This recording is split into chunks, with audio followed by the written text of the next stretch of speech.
meeting before we got started with this meeting, and we had to wrap that up before we could get started with this official school board meeting. So if we could just take a moment and recognize these two individuals, and I'll read the contribution to these individuals.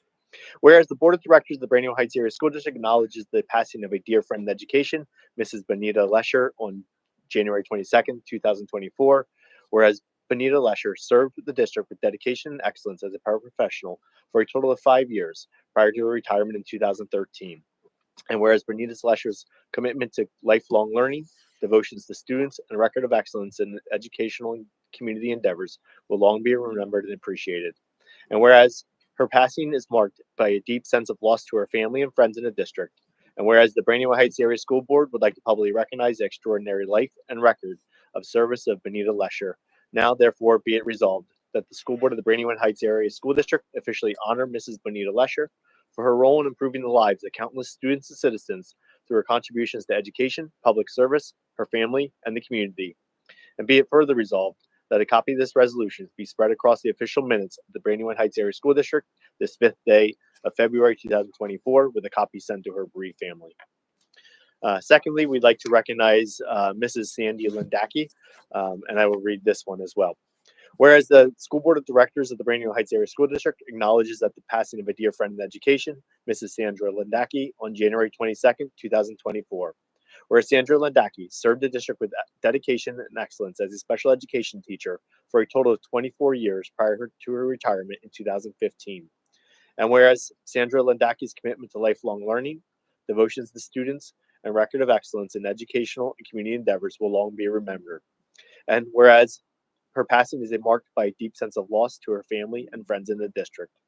And whereas the Brandywine Heights Area School Board would like to publicly recognize the extraordinary life and record of service of Sandy Lindacki, this will be sent to their family as well. If we can just take a moment to of silence, please. Thank you. Next up on the agenda, we every month have a great opportunity to recognize two staff members. We call it our New Heights Award. So we kind of go from an obituary minute to a celebration. This is an exciting time. We usually have about 20 individuals a month that get recognized. And they get an award specifically for a student that might have recognized them, a fellow colleague, a parent. And then we pick two of those individuals to be recognized as our employees of the month. And so this evening, I'd like to first recognize Mrs. Melanie Sheets. Mel, if you don't mind joining up here, you can bring girls up if you would like. That's a good thing.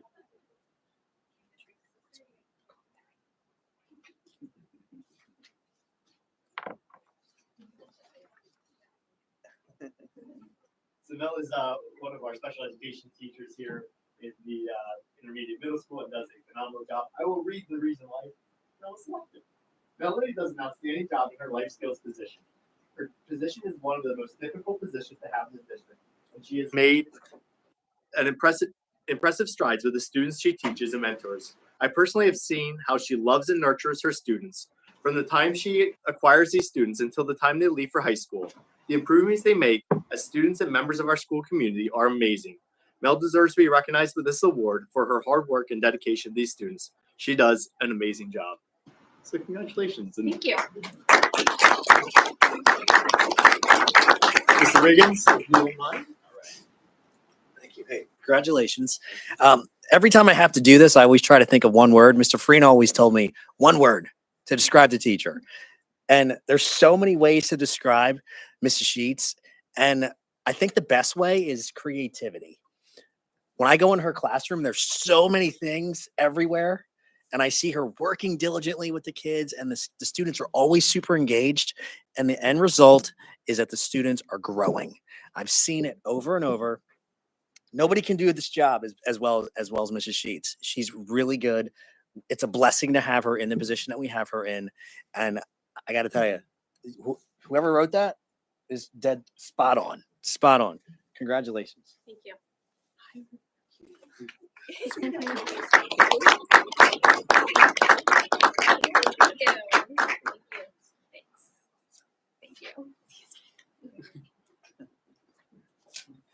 The second acknowledgement is for Mrs. Tori Ruth, and she's not here. I just was scanning the room and I don't see her. Let me just have a moment to read this. Tori is one of our paraprofessionals at the elementary school and does a phenomenal job. She has a little student that she works with that can be a challenge. She has done an amazing job with him, helping him grow, becoming a close bond and support for this student. So this is the recognition. She's been a huge help getting me settled into my new position in classroom. She's always offers to help me with anything I need and to stay late if needed. Steph, do you just want to share a few extra comments? This does a nice job why she was recognized, but not necessarily to the effect of what she does as a para. Miss Ruth is actually a Brandywine graduate who I worked with when I was Mr. Farina's assistant principal here. So it's nice to see her grow and come back to school and work in a different capacity. I'm not doing lunch bunches with her. I'm watching her do lunch bunches with students and build social skills.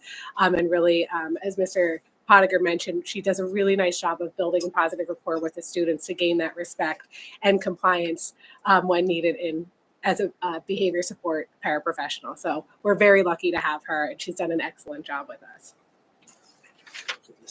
We'll make sure this gets to her and we'll have us deliver that. Thank you very much. Finally, we have one more opportunity this evening, and that is to recognize our two of our students that are part of our girls wrestling team. And so, girls, if you don't mind coming up, and Mrs. Schumann, if you don't mind joining us this evening, we have a few recognitions. Mrs. Conrad, I know you have a little bit more to celebrate here, but just as they come up here, we started a girls wrestling team a few years ago. Mrs. Schumann has taken on the role of being the coach of the women's wrestling team. This women's wrestling team is a powerhouse. They have been going to competitions, wrestling individuals, wrestling as a team, and really have taken a program that started as a seed of an idea to something that's really blossomed into a very, very successful program. And I give you a ton of credit for that. But specifically this evening, we'd like to recognize Jaden and Sienna. I have a whole bunch of statistics here for what you've done, but I think Mrs. Conrad is going to celebrate some of those things. Girls, you're pretty amazing in what you've done as a female wrestler. So congratulations on that. And we're going to go over some statistics here. As Mr. Prodiger said, girls wrestling up until this year has been considered a PIAA emerging sport, which means that it hasn't had an official state competition or regional competition. The girls have been competing, but it's officially this year recognized by the state as of May 2023, which has been super exciting for our team and our girls who have helped put wrestling on the board. When it was board approved, we were one of 20 teams, and now we're one of 119 teams in Pennsylvania. So it's grown dramatically over the years, and that's partially due, again, to Coach Schumann and the girls on the team. Jaden has been a member since the beginning of our program here at Brandywine. Her career record is 25-6. Her record this year is 8-1. Her past accomplishments are that she last year took 5th at the regional tournament. It was an official state region tournament, but it was a tournament run by Sanctioning PA Wrestling. She was also a state qualifier under that bracket as well.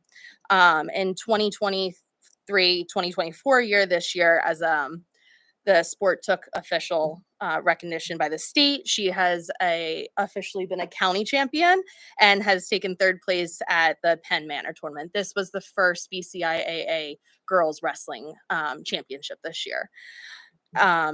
Additionally, as just to show how much of an amazing athlete Jaden is in her career here at Brandywine, she has won a district championship in girls soccer.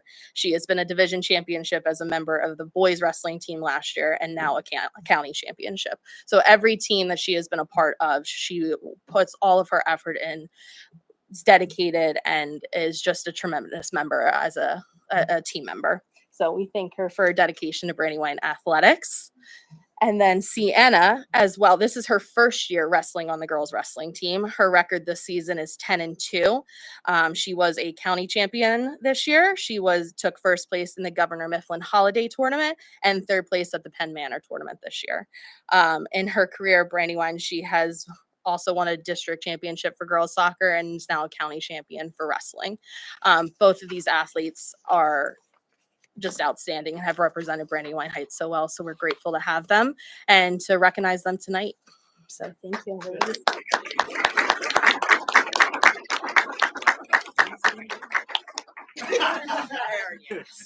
I do not. It does give you a ton of good to be able to, obviously, Jaden, you've done a phenomenal job in your career, but to take a I mean, young lady they're like very Sienna hard that's never workers. done any, Yeah, she's doesn't know anything about wrestling, and you are 10-2 record. That's amazing.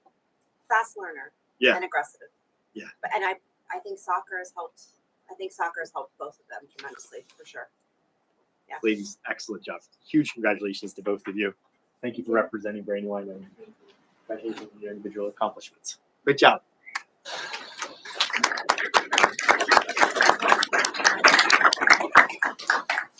All right, moving on to student board representatives.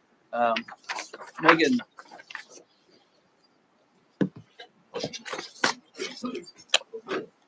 Oh, the microphone.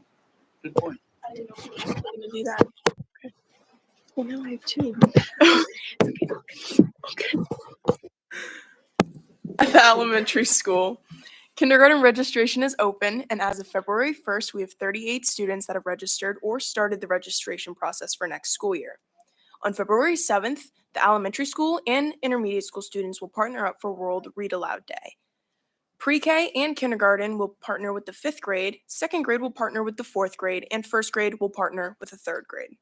They're preparing for this event by picking library books ahead of time and have been practicing reading them to share with their partners. We are excited to continue this partnership and to see new friendships and support provided during an event like this.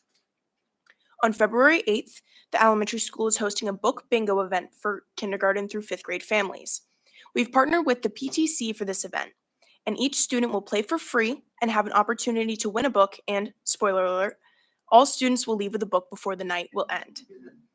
Grown-ups attending the event will have an opportunity to purchase bingo cards for an opportunity to win big, exciting prizes like tickets to Kalahari, a Roomba robot vacuum, a television, a pizza oven, and more. There will be more food trucks, and there will be a lot of fun. We are expecting a huge crowd for this. In both intermediate and middle schools, we are having a Spirit Week from February 12th to the 16th. On February 12th is Sports Day, where you can wear your favorite sports team. On the 13th is Pattern Day. On February 14th is Red and Pink Day for Valentine's Day. February 15th is Denim Day, where you can wear items like jeans.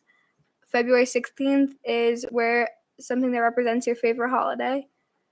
In Student Council, we are also holding a Butter Braid fundraiser from February 26th to March 8th to help offset the cost of field day t-shirts and raise money for student activities. We are also helping Miss Ward with the school-wide friendship bracelet project to decorate our hallways. The middle school will be having a spring dance on March 8th from 7 to 9 p.m. On February 14th is the midterms for the 3rd marking period. On February 16th, we have an early dismissal. On February 19th, there is no school for students because it's an in-service day.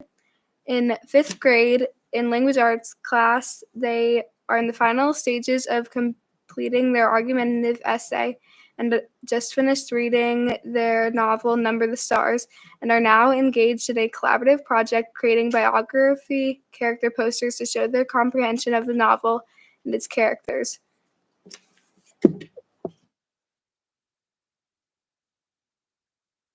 For the high school is currently into the 2nd semester as students work through the second half of the year and some taking new courses. The Winter Snow Coming Dance will take place this Friday, February 9th from 7 to 9 p.m., and there will be an early dismissal next Friday, February 16th. This year's National Honor Society induction ceremony will take place on Tuesday, February 20th in the high school auditorium. Night of the Arts will be held the night of Friday, February 23rd, with performances from Juggling Club, Drama Club, varying musical groups, and along with various displays from the arts and engineering departments. And an update on winter sports as they begin coming to an end. Tonight is the senior night for girls basketball against Antietam. The girls have 10 wins and 7 losses so far this season, and they're looking to gain a spot in district and county playoffs. Boys basketball held their senior night on January 31st, unfortunately losing to Wyomissing, and their record is currently 5-15. Girls wrestling will be hosting their first home match tomorrow night against Hamburg, and it will also be their senior night. Boys wrestling has a record of 2-3, and their senior night was on January 10th when they beat Kutztown. And the bocce team's next game is on February 7th against Hamburg.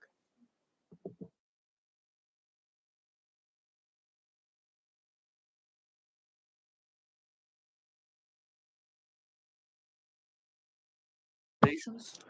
Thank you, ladies. Jenna and Lauren were both at the basketball event tonight, so they were not able to join us. So great job to the two of you for tag team and taking over for some of their roles. Thank you. So transitioning here, and Nicole, you can do introductions. I can kick things off, but we have an opportunity to have our auditors here this evening. They are going to go over. They're from Gorman Associates. We've had a partnership with Gorman Associates since, honestly, I've been superintendent and before that. They do a phenomenal job of working with us. They do interviews with the superintendent, with the treasurer every year, and do a great job of going through our audit process. They wanted the chance to be able to come out. The audit was completed and go through that audit process with you. So in front of you this evening, you should have a black book that looks about like this.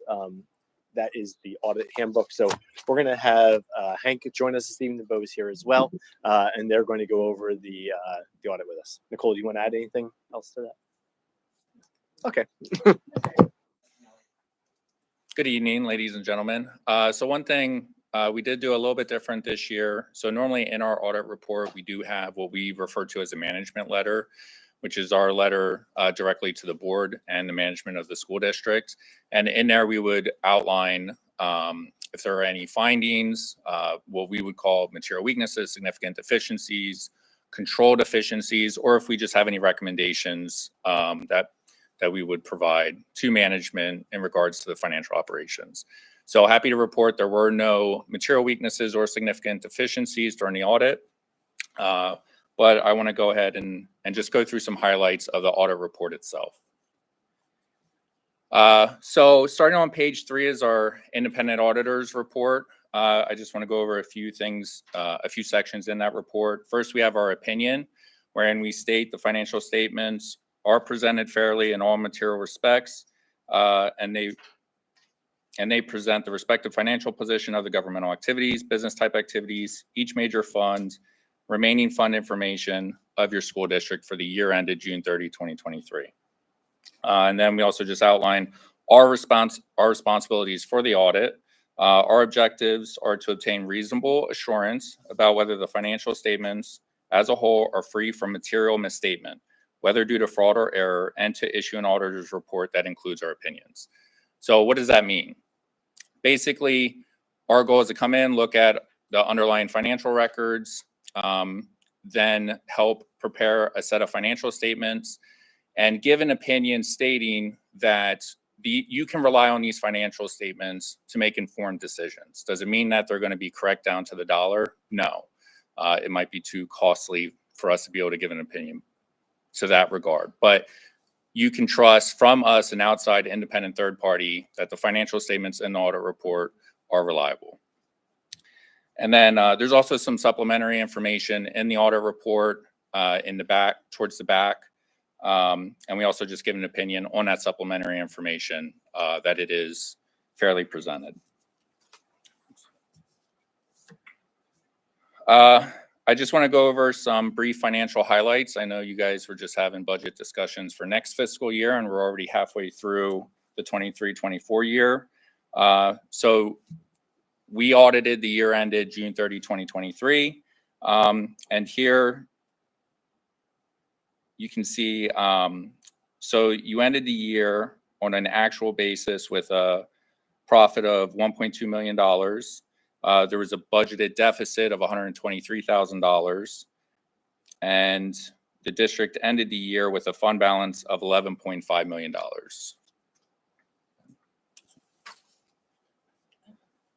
And then here I have a breakdown of that, the fund balance at year end of $11.5 million and what that's made up of. So the school had some prepaid expenditures of $17,000.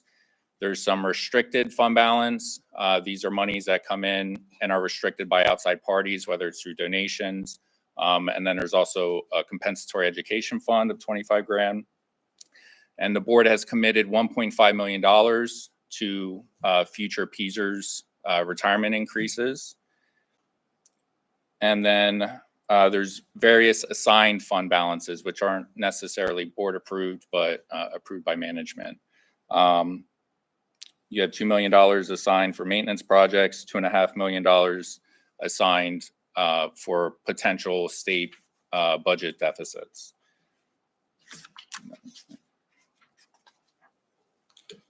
And then here I just want to present a little bit of a trend analysis for the food service funds. So you can see going from 21, 22, and 23, the operating revenues and expenses for the food service funds. Obviously, with COVID had a huge impact on food service operations. And in 21, there was a $36,000 surplus. You'll see everything below the blue line is adjustments that we've made to the bottom line. These are related to pension and OPEB obligations, which are prepared by actuaries, and they can be subject to variations year to year. So we back those out to try and normalize the bottom line numbers. So you can see since COVID, the last few years, food service operations have been somewhat unpredictable, but I expect now 23 and moving forward, things should start to normalize.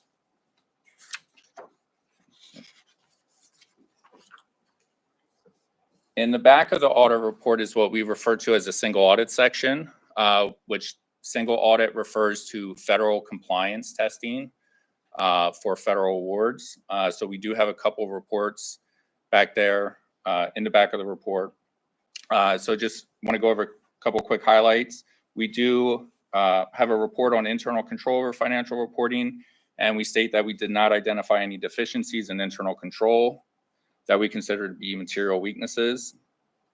And then also on the report on compliance and other matters, we disclose no instances of non-compliance that are required to be reported under auditing standards. And then we also give our opinion on each major federal program.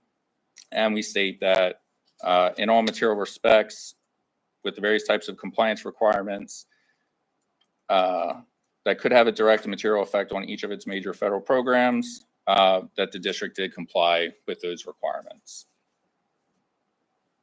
Next, Nicole. And just a summary of what we looked at for single audits. So district is what we consider a low risk auditee. That means that just affects the types of programs and how much of the programs that we look at. This year, we did look at the Education Stabilization Fund, and that refers to ESSER 2, ARP ESSER, the set-asides, homeless children and youth, those programs we looked at for compliance requirements. And in total, we test about 54% of all the federal awards that the district expended for the year ended 23. And that's it.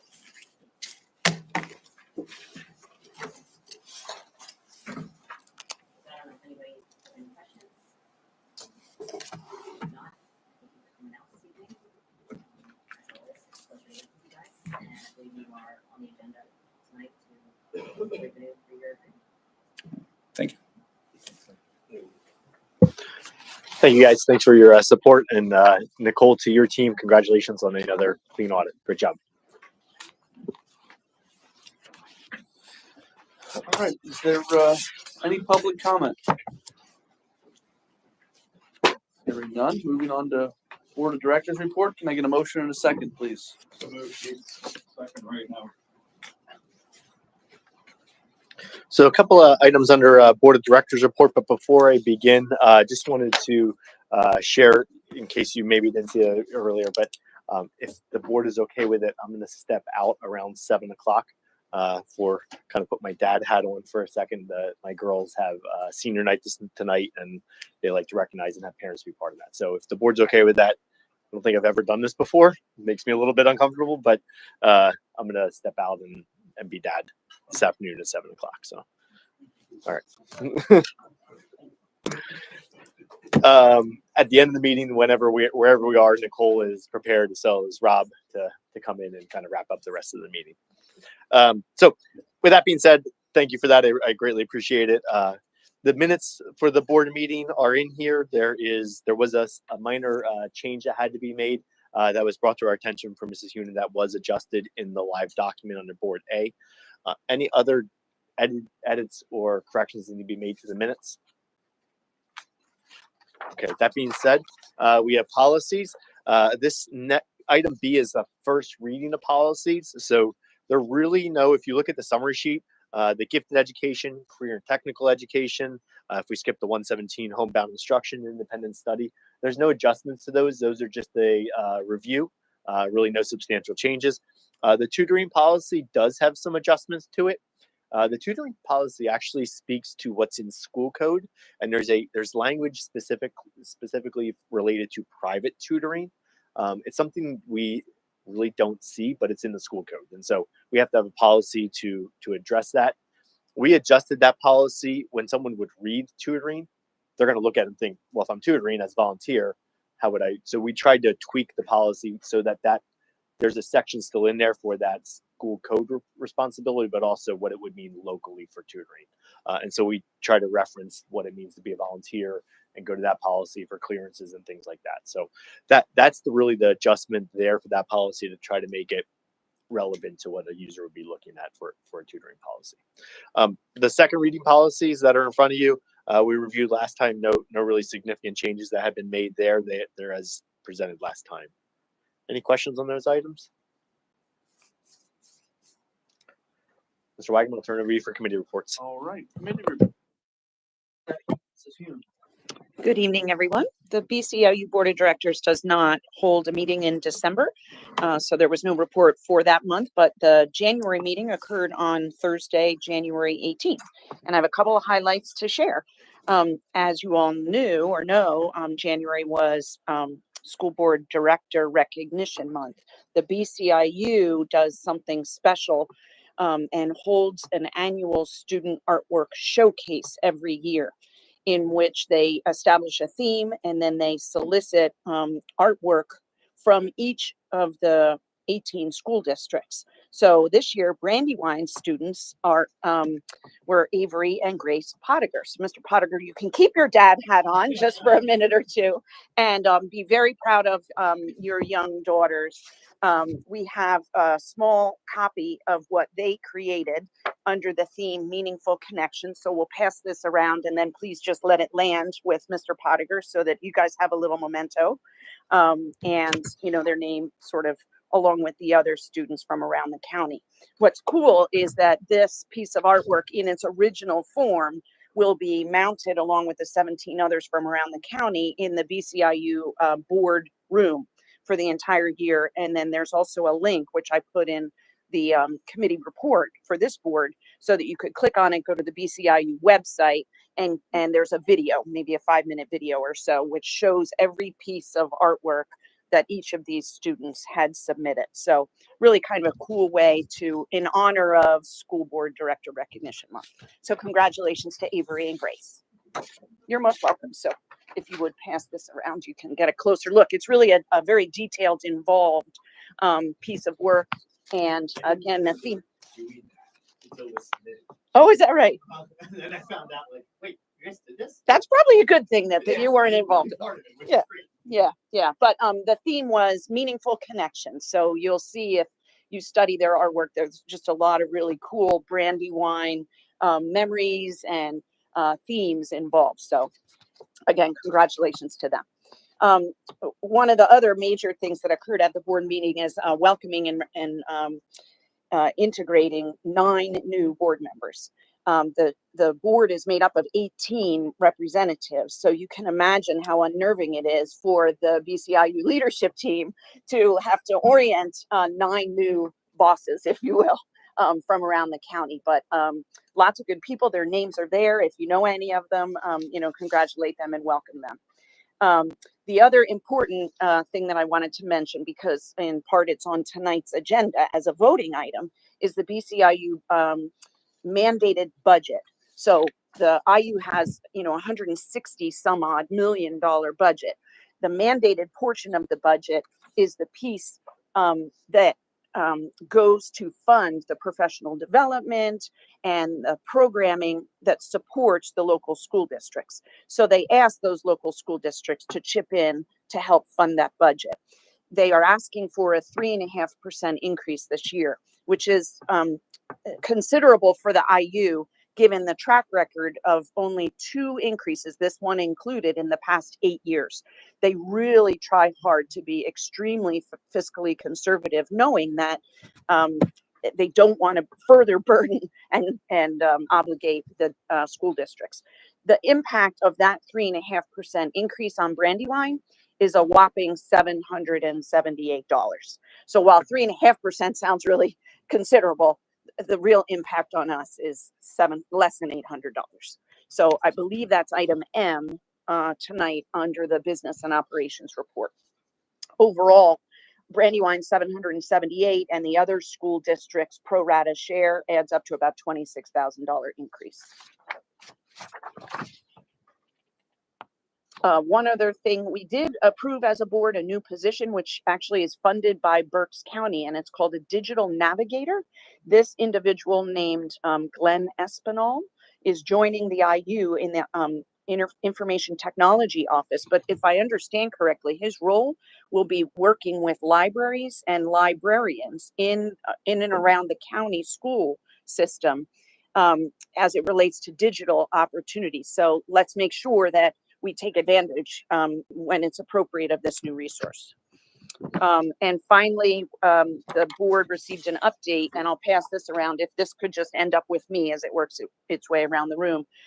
This is the mid-year, they call it the mid-year state of the unit. So it's the halfway point review of goals and accomplishments for the entire intermediate unit organization. So again, 1,200 staff members, lots of activities. It's a pretty kind of comprehensive document, but you may want to scan it and grab a couple tidbits of interest if you're so inclined. We did after the board meeting, there was another meeting of superintendents and board presidents. I'm going to talk about that next month. If there's no questions, that's my committee report. Thank you. BCTC met January 24th at the East Campus. The teachers at BCTC took summer classes to learn how to use AI in the classroom, like make tests and homework sheets. The students at BCTC are also using AI to practice doing interviews for jobs. 985 students signed up for BCTC. That is 150 more students than last year, and that's the most ever. January 16th, BCTC was closed. February 19th is the makeup day, and the next meeting is February 28th at the West Campus. Perfect. Thank you.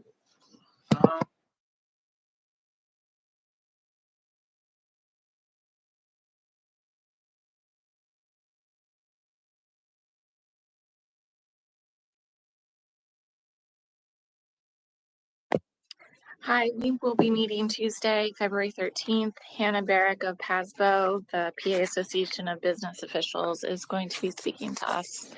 And I'm sure we'll be discussing the budget that Governor Shapiro is going to hopefully approve tomorrow. Thank you. Policy committee, anything to add right now? Nope. Tonight we're having the first reading of policy 114, 115, 116, 117, 118, and we're having the second reading of 112, 113, 113.1, 0.2, 0.3, and 0.4. Strategic planning and goals, Mrs. Eisenhart. Mr. Pottinger and I met and went over our mid-year goals. We are going to put those on the March agenda since he is leaving tonight. So didn't want to put that presentation in. So we'll get that presentation next month. And keep going. All right. And with negotiations, you'll see under personnel item, I think it's F or something, we will be voting on the 2-year extension of the Act 93 agreement. There were no changes. It was just an extension. Sorry. Building construction committee. So there's been several meetings that happened with the building construction meeting. We met with the architect on January 22nd. We also met as a team internally on January 29th. The January 22nd meeting, we received some revised budget numbers that put the budget about $500,000 apart from where we thought we were originally. And so that paused and caused a lot of concern. And so we went back and started thinking about how are we going to be able to put some alternates in the budget that, if needed, we can pull out of the project and still have the project stay intact if we would get to that pain point. So it gives us some options to evaluate things like, do we need to put a new set of bleachers in, or do we just use the old bleachers? That'll save a significant amount of money. You still have the track, you still have the stadium, you still have everything pretty much the same minus the seats. So some things like that as a team we've been struggling with to evaluate. I did put in the meeting in the committee report section a bunch of key dates that are coming up, specifically the February 22nd. The bid documents are going to go live to any potential bidder that'd be interested in this project. And then those bids are due back on April 11th. And so once we get those bids back, as a team with the architect, we'll go through those, evaluate that, decide, which company, based off cost and a bunch of other factors, is going to be the recommended company to the school board as a whole. And then in that evaluation process, hopefully, we won't need to make any adjustments to make the budget work, but we have options there if needed, which was what we just did.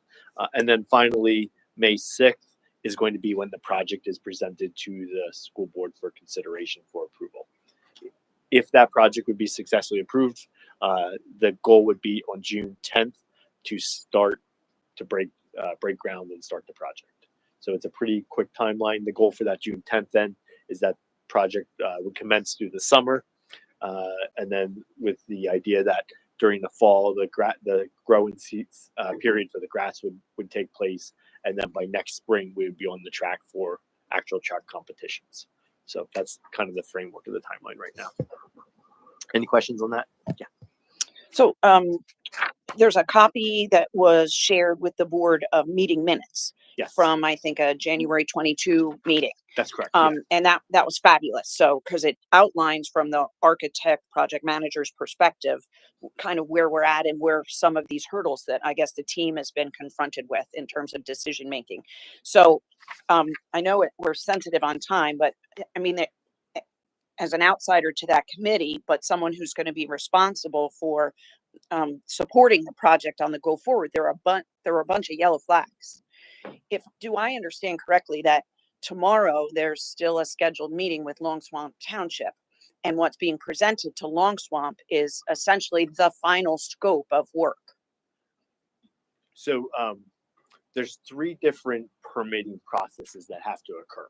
What will happen with Long Swamp Township is that's the local township approvals, and so they do things like regulating setbacks to boundaries, lighting influences to neighbors, things like that, as well as all the ADA pieces that are connected.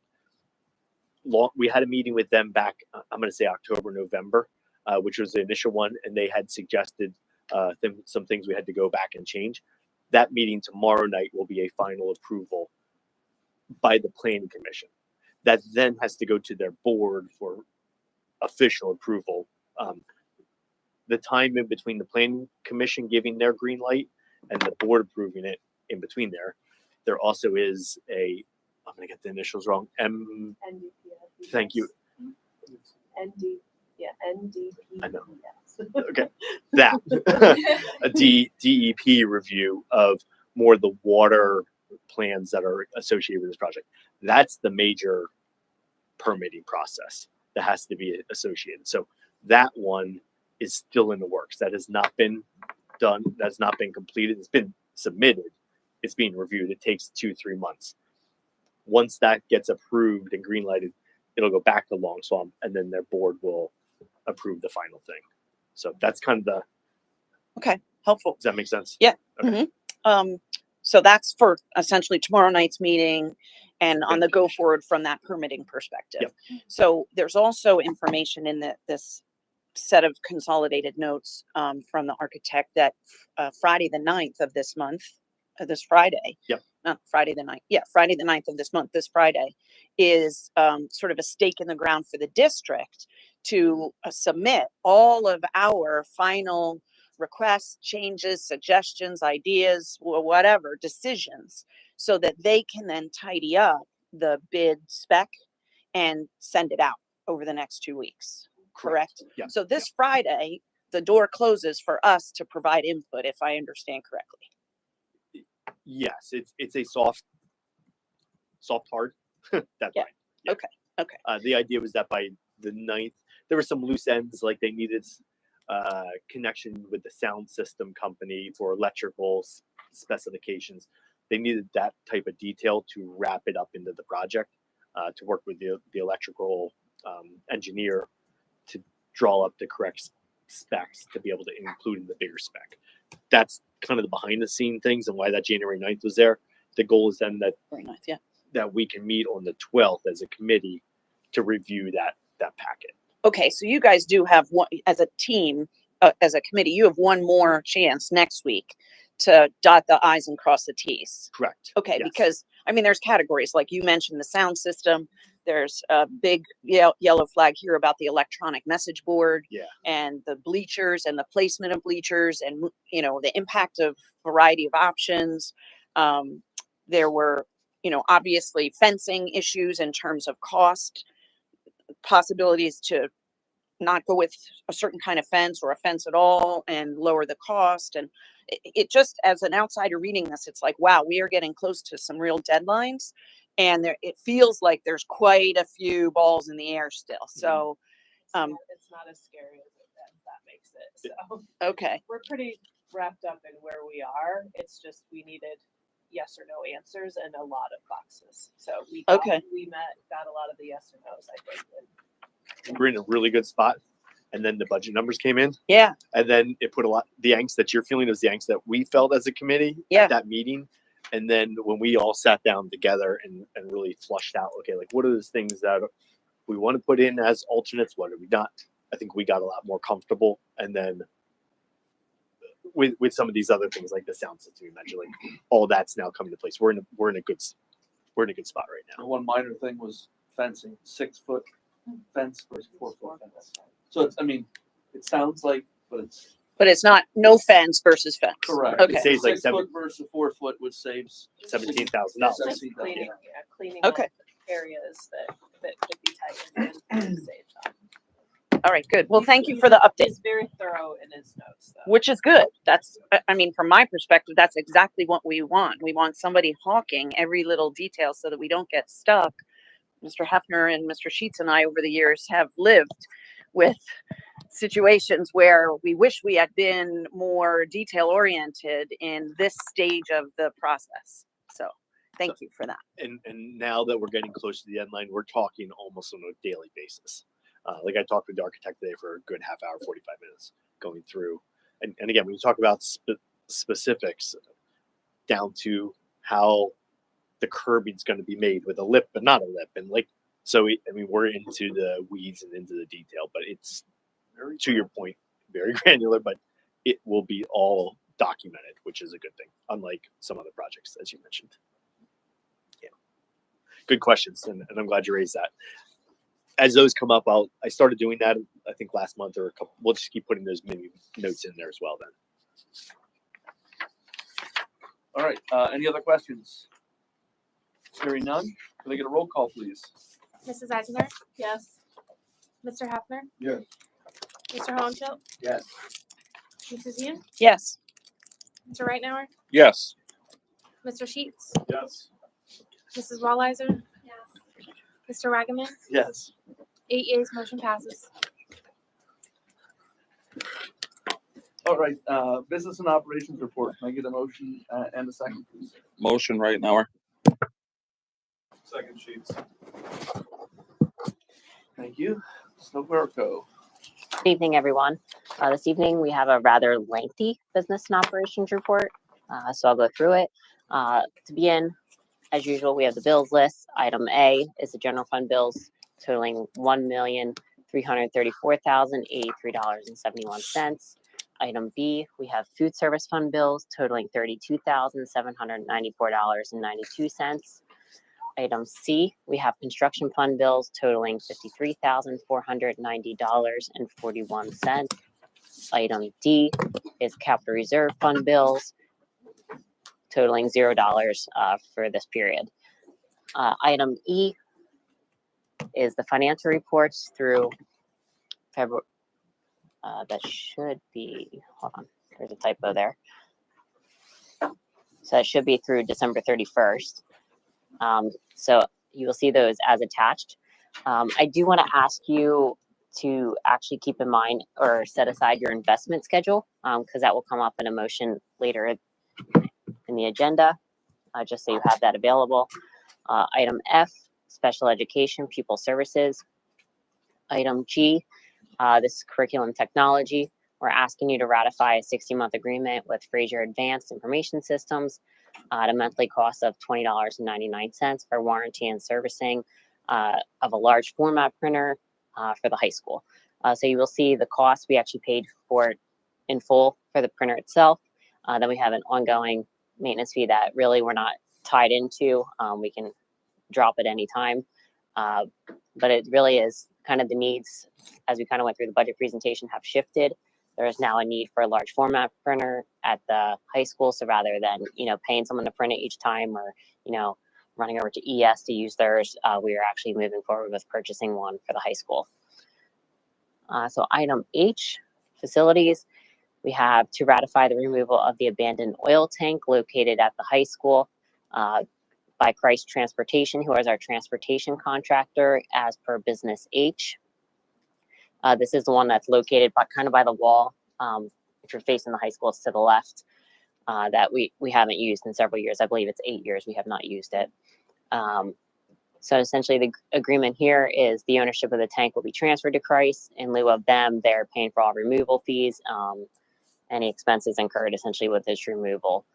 So it's kind of a benefit to them, but it's also a benefit to us as it was also on our long range capital projects plan to have this removed, as well as some of our underground tanks. So this is a savings of approximately $20,000 for us. And also it helps them for them not having to purchase one new. So moving into item I, we are accepting the resignation of Angela Tyson, who was our tax collector of District Township as of December 31st. She did agree to stay on until they had found somebody.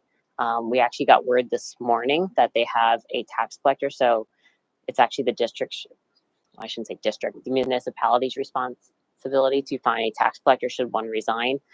So they do have a new individual who's kind of going through the process of onboarding. So next month you will see that we're actually going to approve a new tax collector for District Township. So moving on to item J. As mentioned earlier, we're asking you to approve a 3-year agreement with Gorman and Associates for the years ended June 30th at 24, 25, and 26 to provide essentially the same services related to our annual audit, single audit, AFR, and hourly support as attached. I do want to note that in the prior agreement, there was a line item to do the AFR. We have actually brought the AFR in-house to prepare internally. So we are doing that. So that is also about a savings of $1,000 to help offset the increase in costs. So you see there is a nominal increase going about from $90 an hour to $100 an hour, and kind of a less than $1,000 for single audit. So there is a slight increase. Item K this is essentially almost an early bird. This is to approve a 5-year school and community health needs agreement with St. Luke's University Health Network to provide sports medicine and wellness services and sponsorships beginning July 1st, 2024 through June 30th of 2029. So we had been in ongoing conversations with them. Obviously, we have the new hospital over in Kutztown, and kind of they wanted to transform it essentially from just a sports medicine agreement to kind of a community health agreement. So you will see there is some additional, I guess, perks to the agreement for Brandywine Heights and obviously St. Luke's as well. You'll see essentially if we approve this evening, we'll have essentially a $50,000 sign-on bonus. So that'll be revenue to us for this year that was unanticipated. So that's a good thing. And also you'll see that they are not charging us for their training services for the next 2 years. So that's also a plus. And we are kind of bridging the gap. We're going to send their information over to our Ed Foundation so that they can also develop an equal partnership and kind of have some collaboration between them as well. So the next one, as Mrs. Hune alluded to earlier, item M, we are asking you to approve the 2024-25 BCIU mandated service budget. In total, the amount is $2,030,137,000. The district contributions as a whole is $783,922, and our proposed amount is for Brandywine Heights is $23,001.19. So it's a 3.5% increase from last year's projected actual. So we will have to have a roll call vote for that this evening. And the next couple items are again related to the audit and the financial statements as of June 30th. So again, these were all done at culmination of the audit. So we're asking you to essentially assign or commit the fund balances. The first one, we're asking you to move $800,000 from unassigned general fund balance to assigned for the 23-24 school year in anticipation of moving it to the capital projects fund. So the next one is actually, once it is an assigned, we are going to ask you to move it to capital projects fund. So those are really two related. Kind of something to note here, Brandywine Heights Area School District, Mr. Miller had alluded to, committed is where there's legally required to be a board motion. Assigned at the state level, it's not required, but Brandywine has historically asked the board to approve it, more so to make you guys aware. So we really do approve committed and assigned fund balances here. So the next one, item P, is authorizing the business manager to assign $200,000 of unassigned general fund balance for the purpose of the Innovative Programs Initiative beginning in 2024-25.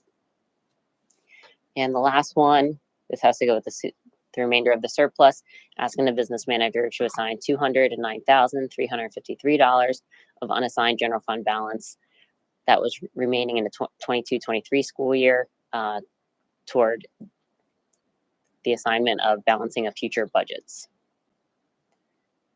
And so the next one, this is the one that I asked you to pull your investment schedule aside to kind of look at. So I would say probably for about a year and a half now, there's been conversation with between the board and the administration of look at other financial institutions as our main checking bank. It's kind of ebbed and flowed depending on staffing levels within the business office. So we kind of picked this back up, I would say, within the last few months. And you'll see on here, we're asking you to approve First Citizens Community Bank as our primary check-in depository. Beginning at some point throughout this year, we'll start to make that transition should you approve. So if you look at your investment schedule, they used to be called Huntington Valley Bank. They're now First Citizens Community Bank. The proposal is attached. You will look at the interest rates compared to our current checking banking institution, and they are significantly higher, basically 1% versus 4%.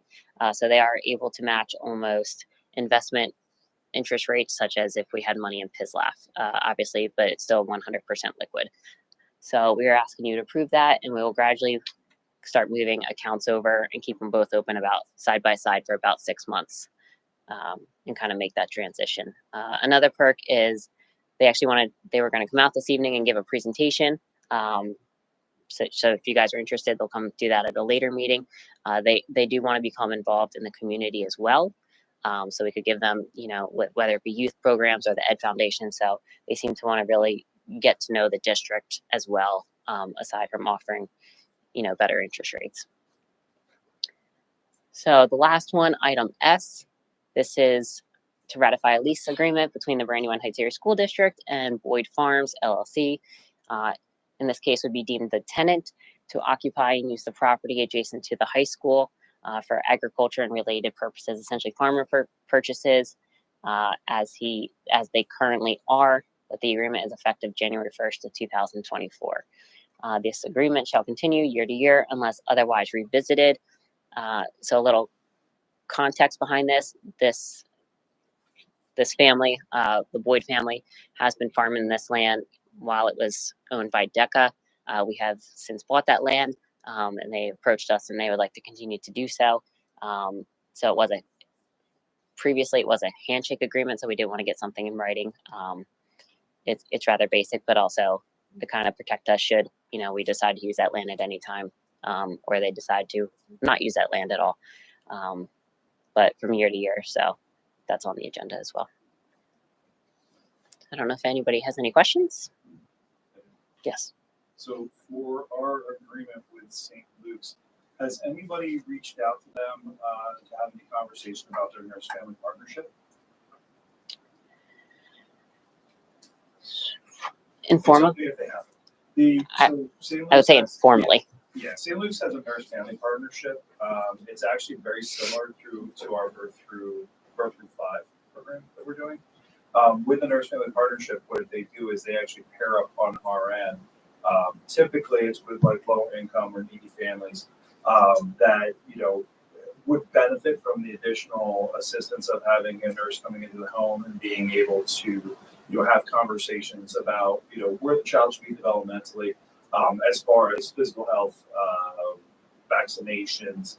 They also kind of do some social work stuff, so they do help with putting them in touch with services and everything. But I think it would be good if we could talk to our partners at St. Luke's and say, hey, we know you don't have this in Berks County yet. It's something that they predominantly do in Lehigh and Northampton counties, but it might be an opportunity for our residents to benefit from that. One of the things that I'm sure all of my colleagues have noticed on, the free and reduced lunch reporting, that is indicative of, of a poverty level. I am sure there are people in our community that we will be receiving their children at some point that would absolutely benefit from this. So my big thing would just be like, hey, before we execute this, perhaps we talk to them and see if they're looking to pilot that program into Berks County, letting them know that, either, we would be interested in having that become part of the agreement as well. So it's more of a statement, less of a question. I apologize. All right. So any other statements or questions? On that same document, I think it's great that we're connecting with St. Luke's and formalizing, a long-term relationship, and they're going to help fund, some advertising and that kind of stuff. There was, let's see, item E on the top of page 4 on the contract itself. Find it. It's offering perks of free or discounted membership to staff members. Let's see, bear with me. Yeah, it's that. So it's business K is the handout, page 4, the very first item E. It talks about membership discounts. St. Luke shall extend the employee discount rate to district board members, administrators, teachers, staff, students. I would recommend that we strike that board members get discounted services. I feel uncomfortable saying yes to a contract in which I, as a board member, might benefit. So I'll put that out there to my colleagues. I don't know if anybody's taking advantage of that now, and I'm hurting you financially by suggesting that, or if you had planned to take advantage of it because they're encouraging it. But for the 9 of us board members who are voting to either approve or decline this contract, I would recommend that we not, as a board, allow ourselves to be included in perks and discounts from our vendors as individuals. Your motion would be more of an issue if it wasn't including all of the other stakeholders, right? If it was just something that was just board members, incidentally, this program is like a $10 discount. We do something like that because honestly, we are members of the school district, right? As the governing board, and I understand where you're coming from 100%. However, like I said, my concern would be more if it was one of those things where if they were just like, hey, we got this program, right? Versus they're putting it in writing, they're putting it out there for the public to see, and then, like I said, all of the other stakeholders within the school district are all included as well. All the way down to the students also. This is essentially, like I said, this is like getting the Planet Fitness Black membership at the regular Planet Fitness cost, right? It's not anything that's like I'm a contingent employee at St. Luke's. Trust me, it's not. it's not that great, but it's definitely something that's there. But I mean, it's no different than us getting water at board meetings, right? So, I mean, if the rest of the board feels that it's that egregious that they can't agree with it, I'm 100% willing to acquiesce to it. It doesn't really bother me.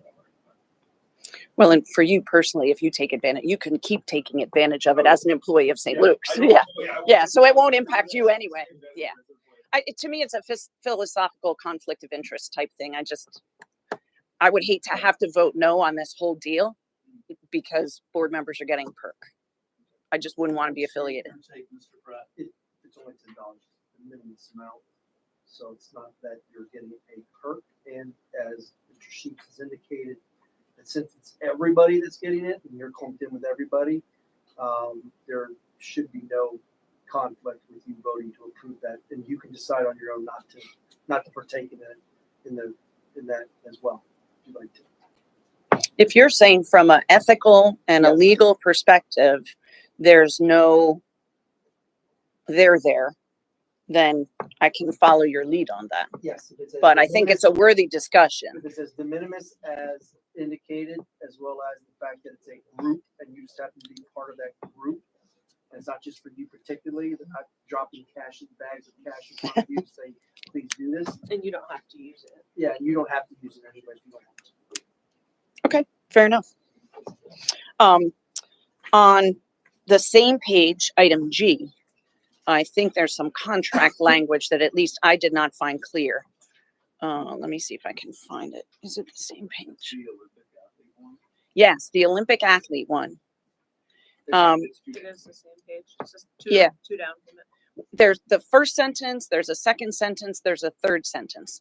To me, the first and the second sentence are incomplete. There's words missing, something's off.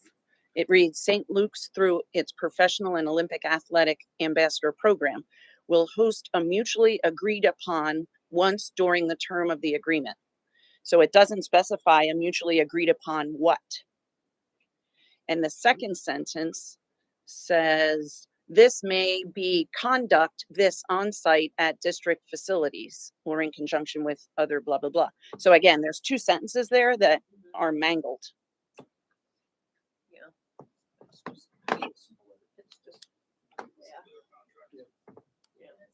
I mean, basically, we get during the term of the contract, we get one time that we can have an Olympic athlete come to our school. I understand the intent, but if we're voting on a contract, I would, again, encourage the board to ensure that we've got our I's dotted and our T's crossed so that the contract language is clear.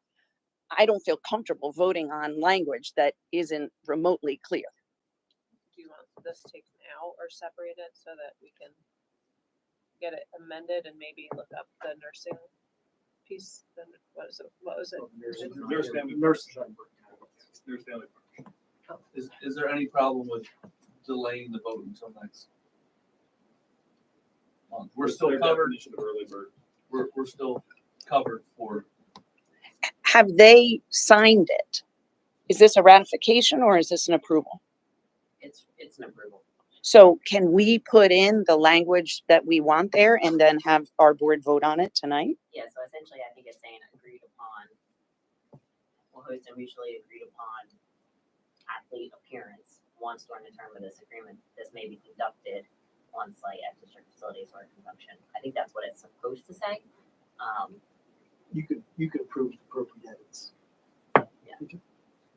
As far as I think the conversation that Mr. Sheets is alluding to is, we want to approve it this evening, or do we want to go back and ask them if they want to do the nurse partnership as well? Yes.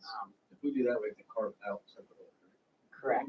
I would almost say, just from conversations with them, this department, the sports nutrition, sports medicine department, is very separate from any nursing or health. Probably be a separate agreement. Yeah. We can absolutely pursue that and look at it. Yeah, we just I'm concerned would be what is their definition of early, right? Because the early in this conversation represents $50,000, right? The early renewal sponsorship is the $50,000 donation. That's business K, H3, item 4, subsection A. So it's just like, I'm just trying to understand, like, what is the definition of early? And if we delay this, are we outside of early? So early is by June 30th Okay. legally. Okay. So the other agreement had 2 one-year renewals attached to it from the existing contract. I mean, the other thing that we can do is we can just strike. We could approve it with a strike to that one section that is causing some consternation. Right? I would be comfortable with the edits that Ms. Nicole had said. Like if we edit the document for the board approval to include the language that you just suggested, and that's what St. Luke's then subsequent to our approval signs off on, I'm fine. And I would feel really comfortable. I don't want to speak on their behalf. But just from in conversations, I think that would be a rather quick edit on their end. Yeah. And turn it around. And obviously, in a weekly update or whatnot, we can send it out to you. Yeah, and I'm not interested at all in delaying this. I think we should proceed, and I agree with Mr. Sheets's idea that we should pursue a deeper relationship with St. Luke's at a future time. We're moving forward around the nurse partnership thing, but I would keep them uncoupled.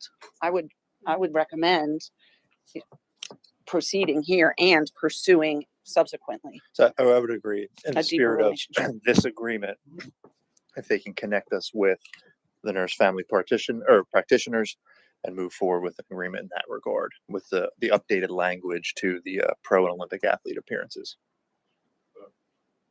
I have one other on that same page, believe it or not. Item 6A, my notes say, let's see if I can find it. Page 4. I think it's where it talks about exclusivity. And there was mention of Dr. Fabian as the district physician earlier this evening. And as I read, it's a sentence in the middle of that paragraph, bear with me. Almost dead center. It says district shall not offer athletic trainers / physician services or engage another party to offer such services during the term of this agreement. Is that clear enough to allow us to continue, should we want to, a relationship with a district physician? So we actually brought that up. So it's athletic services, and they kind of combine trainer physician. So when they deem services in this agreement, they're referring to athletic services only. So it's Dr. Fabian a psychologist or a psychiatrist? Neither. She's an MD. Oh, she's an MD? Historically, who had provided the physicals for our athletes. So, I mean, it begs the question, are we going to need as a district, if this contract or if this agreement goes into place, do we need to have a separate district physician, or does this then render that unnecessary? So we have actually transitioned. She doesn't do physicals anymore. Well, she does the physicals for the kids, essentially K through 12, non-athletic physicals. The athletic physicals have been opened up through St. Luke's as for our athletes, to where they have essentially a couple days at a time they'll open it up, and that's where the athletes go get their physicals. But that's separate from Dr. Fabian. So I don't want to bog down this discussion, but again, I'm not clear on what non-athletic physicals is the district providing or needing. So at K through 12. certain years throughout a child's school, and they need to have a physical updated on record. So families can have their private physician complete that physical.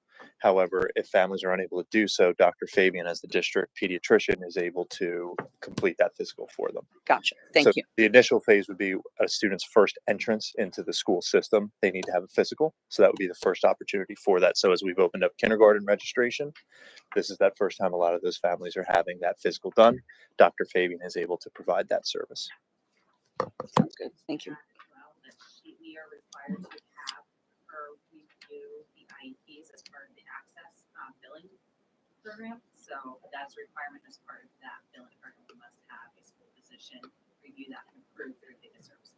So it's critical that the language in this athletic agreement be clear that the exclusivity for physician services only relates to student athletes. It says exclusive provider for sports medicine services in the first sentence. rendered pursuant to the agreement. Okay, those are my questions on that item. I do have others. I apologize. So item L, which I'm not sure actually even got mentioned, I was looking for under item L, which is the food service consultant. I was trying to piece together what dollar amount in this agreement extension are we actually approving. When you click on the handout, business L, it references old rates and prior 1-year extension renewals, I think. And I just personally wasn't able to get my head around how much is this costing us currently if we say yes. So the rates will remain the same. They have not changed or increased. So essentially, it is really the time that she puts into it on an hourly basis. When we first had consulted with them, this was an RFP that went out right before my arrival. We anticipated that we would spend about $35,000 to $45,000, as we did with our prior consultant. I would say we use Carol Gilbert now while consulting. The lady that we use is Christy. We use her probably less than $20,000 a year. I would say Mrs. Kawaluski is doing a phenomenal job. So really, we kind of rely on Christy to do the dietary nutritional analysis that is required, and also to kind of work with our nurses for students that have special needs. So she does really that stuff that we're legally not able to provide. So there's a link that says the word agreement. And if you click on that, it goes to a prior version of the agreement that's since then been extended. So if you're saying there's no increase, then what we're being asked to approve is a daily fee for service of $90 per hour, not to exceed $700 a day. And this is saying an anticipated total budget of about 17 grand. You're saying the anticipated total budget is, did you say 30 or 35? So when they had initially gone out the RFP total. So what I had said is it's about less than 20,000 a year. All right, so this 17 as an anticipated number on that old contract that we're now extending is still a reasonable target. Yeah, so if you put on business L, it is really just a 1-year extension. At 90 per hour. Yeah, all terms remain the same. Okay, thank you for that. All right, couple more.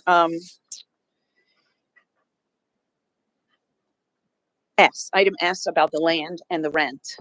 So I don't know much about the cost of farmland and rentals. I did do a quick Google search. It seems to me that less than $3,000 a year to rent 19 acres seems really cheap. I'm going to guess that you guys have done your due diligence to determine that it's not cheap, it's market competitive. Is that correct? So we did some informal, just reaching out to one. We actually asked him what he pays for other farmland within the district, and also at Kutztown. That seems to be the going rate. And also, we didn't really, I guess, want to burden him, but that was the existing rate that he had paid. So, I mean, if the board has an appetite, I'd say for years going forward to increase that rate, we can look at doing so. But really, we were trying to essentially just put his current agreement in writing. I don't have major concerns. I mean, it's $3,000 or close to $3,000 that we don't get today, and it's utilizing something that otherwise would be unutilized, at least for a period of time. I do wonder, though, if there aren't better uses in the short run, meaning the next few years, before we as a district decide what we're really going to build on that, or how we're going to use that space. And again, I'm not proposing this, so I don't want things thrown at me. Like, would a solar farm, for example, on 15 of that 19 acres generate tens of thousands of dollars more income to the district than the $2,800 that we're getting from this family?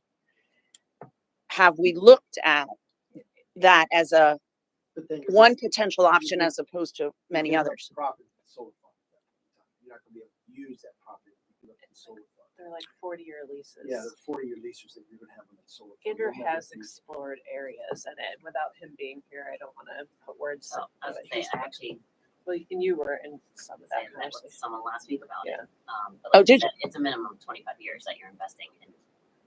This is essentially, this farmer is using this land until we decide what we're doing with it. Okay, so the solar idea is not a great idea because of the length of the term.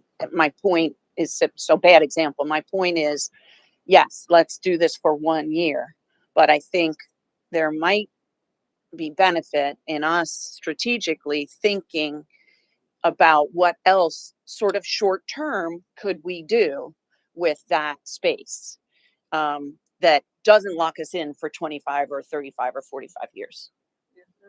And we didn't tell them about the oil things either. Right. That's why you have 30-day notification to get out of it as soon as you can get out of it. Get the farm. Well, it does say with some respect to planting seasons. Well, So we don't want to mess him up. that's, We don't want to tear out his corn. that was, yeah. Yeah, I get that. No problem. Okay, I think that's it. So are we okay voting on the St. Luke's agreement with those key changes? Yeah. Word, Just the wording changes? The grammar. Sounds like it was. Yeah, fill in the blanks because the contracts doesn't really, that paragraph doesn't really say what it's supposed to say.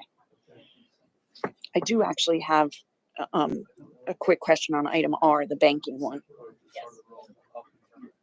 Nicole, on letter M, you had mentioned roll call. Did you just mean that it's part of, or we need a separate roll call for that?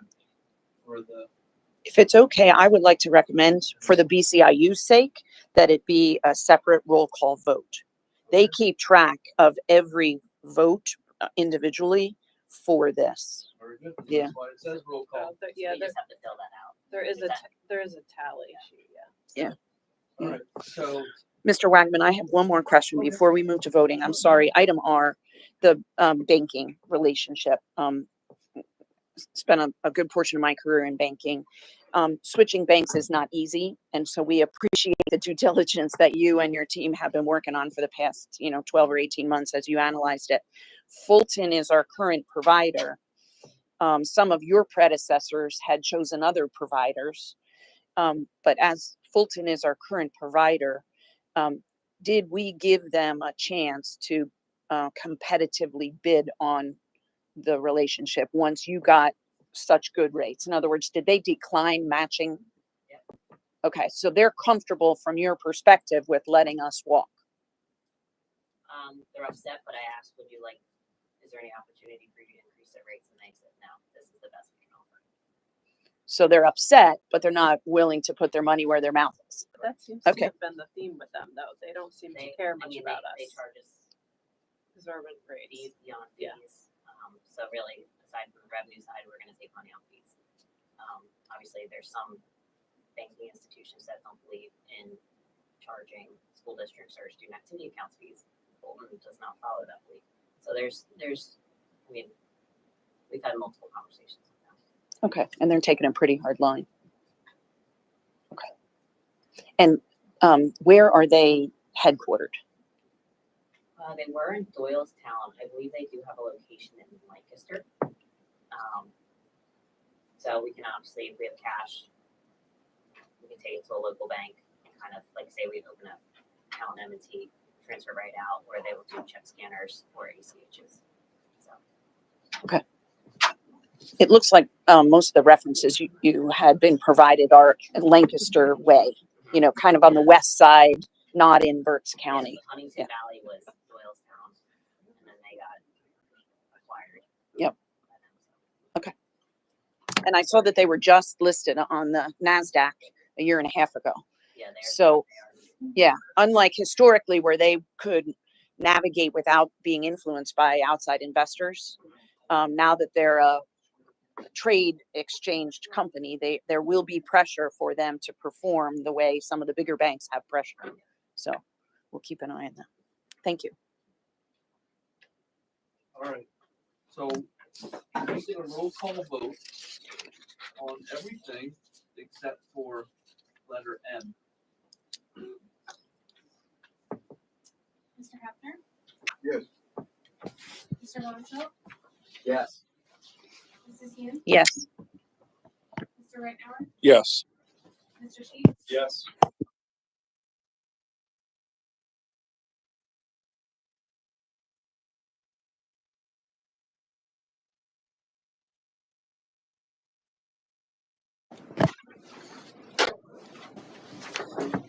Mr. Hohenschel, Yes. Mrs. Hand, Yes. Mr. Reitauer, Yes.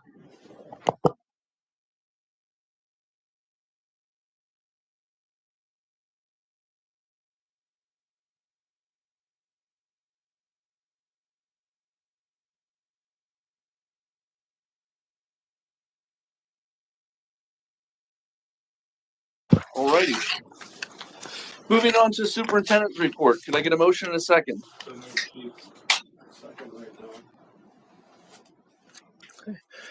So our first item tonight, item A, is to review and approve the second reading of the updated guidance plan.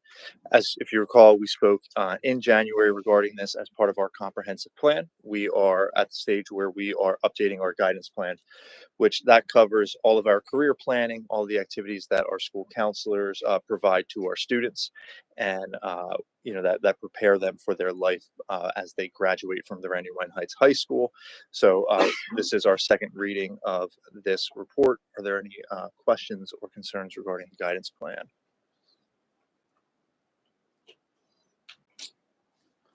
None. Looking at the proposed calendar for next school year, if you recall in the January meeting, we had conversation specifically regarding the month of February and the half-day or early dismissal professional development for that year or for that month. It had been, bless you, on February 22nd. Based off of the conversation we had at the board level and speaking as an administrative team, we did opt to move that early dismissal day from February 22nd to Friday, February 14th. So that will be an early dismissal day with the then professional development day for staff, students being off on February 17th. Items C, D, and E. These are the first reading of curriculum that were written over the past school year to update as part of that 6-year cycle, as I discussed during the budget meeting. A few things to highlight with this, especially on item C. This is the first revision of curriculum that are completed by Mrs. Peters, who is our intermediate and middle school librarian, and Mrs. Lichtenwalner, who is our elementary librarian. They had not been employed by the district the last time library was written. So they completed major revisions of their curriculum with a minor revision from Mrs. Johnson at the high school level. A few things to note, which I think are important. At the middle level, Mrs. Peters added in a great deal of coordination with the school counselor as a way to have more school counseling services provided within curriculum to our middle school students to up that continuum. And there's been more additions of digital literacy and digital citizenship added into those curriculums as well to make sure that our students are more prepared in the digital age that we find ourselves in. 6 through 12, English language arts. These are minor revisions except for a few areas. One thing to note prior to talking about these curricula is that we have I believe it is 4 curricula that are not being presented tonight for a first reading. The staff member who was writing those had to take a medical leave. We are currently working to have that staff member complete those upon their return. We are not concerned about this. As you know, we will be approving the agriculture curriculum in the spring and summer. We will include those curricula at that time. The only major change that we're looking at in that 6 to 12 English language arts is in regard to theater design, which is an English course at the high school. We have a growing number of students who wish to take that for multiple years. So we want to have curricula that reflects what students at a more advanced level would do. So if you've completed the theatrical design course, we want to have a secondary course for you to take that has different outcomes, different activities for students to further that regard. And the 8 through 12 world language, these again were minor revisions to our 2 major world languages that are offered, Spanish and German. And again, the exploratory program, which is in its 3rd year of existence in 8th grade, where students take a quarter of German, a quarter of Spanish, a quarter of Latin.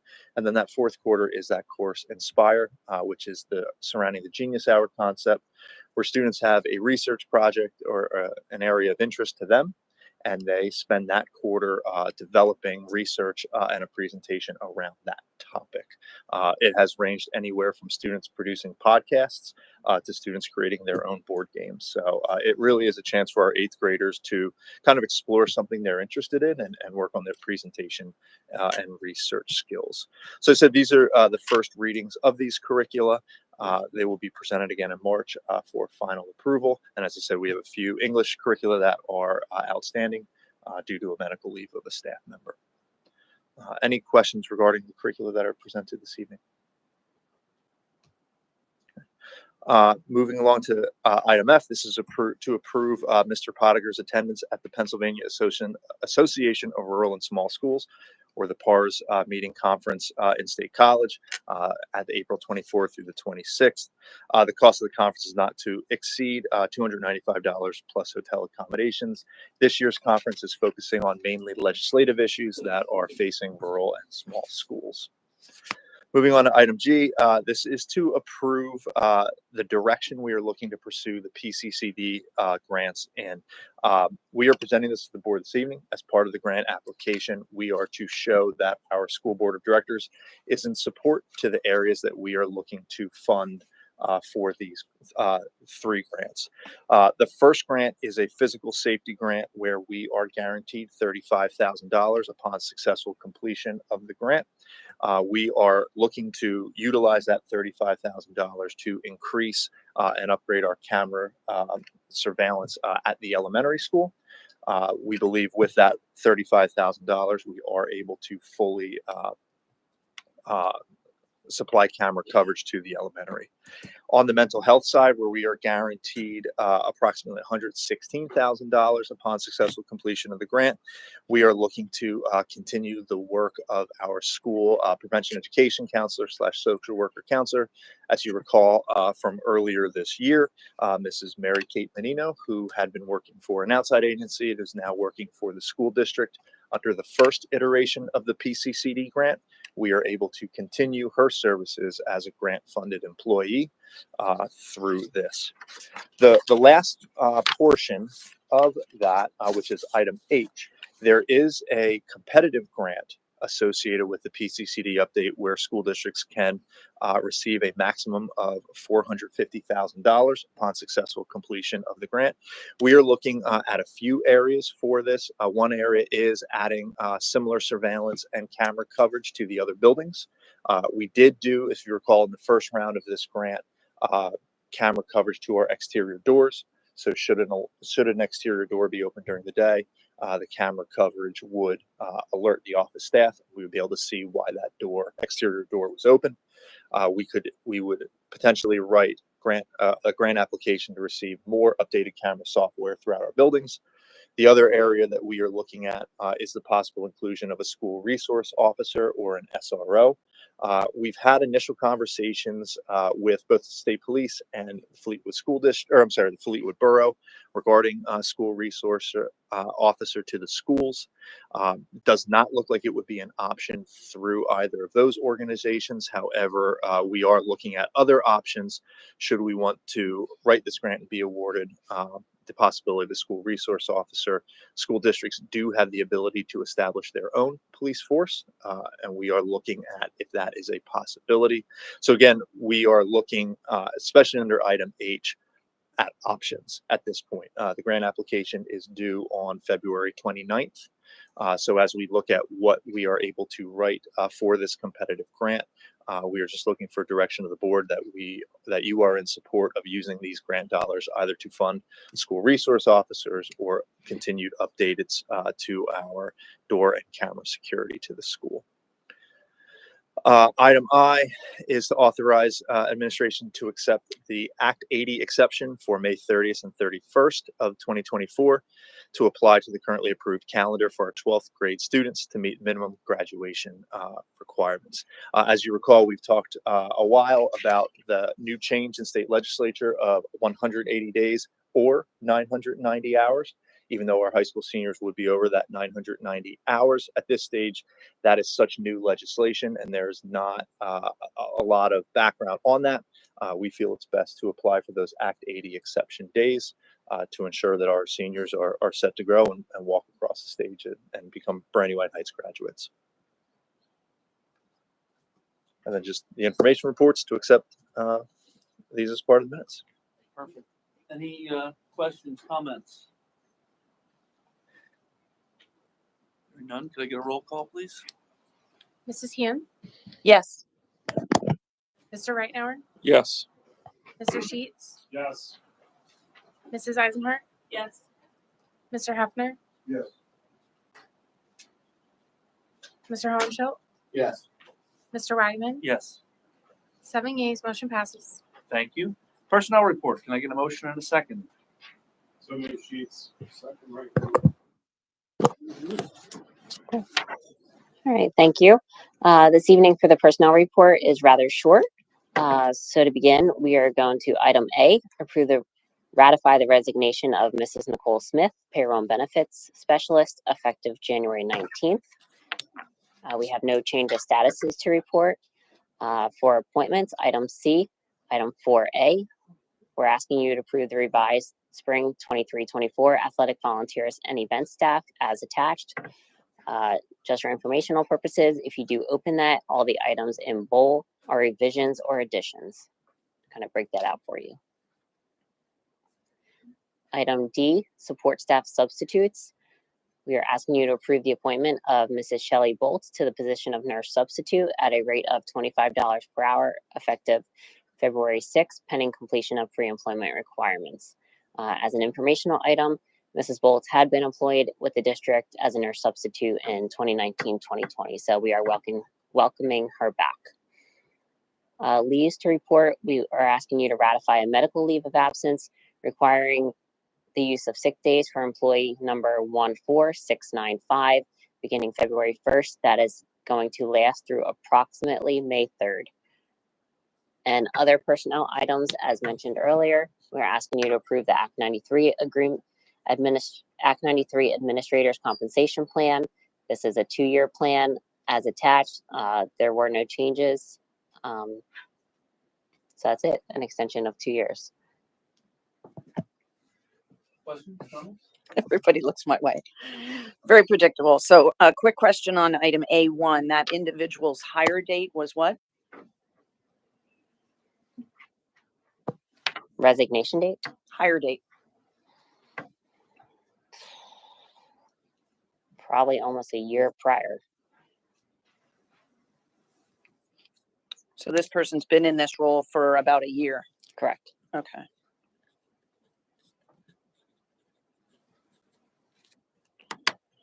And how are we doing with backfilling? So I mean, to the extent that you can say publicly. So the position did close on the 30th. We are looking to start first round interviews next week. So I would say hopefully we have someone on the agenda for March, and they can start shortly thereafter. Thank you. Yep.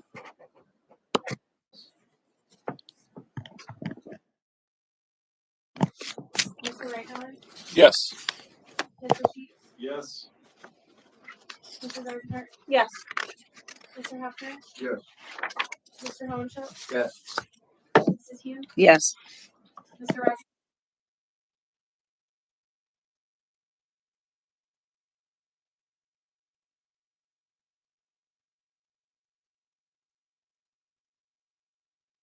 If you'd like to announce. Sure. On behalf of Mr. Potiker, just 2 invitations that on February 19th will be our next budget presentation at 5 p.m. where we'll be discussing our maintenance, transportation, business, board, and athletics budgets. And then our March 4th board meeting will be held at BCTC East Campus, and that is a 5:30 p.m. start. Thank you.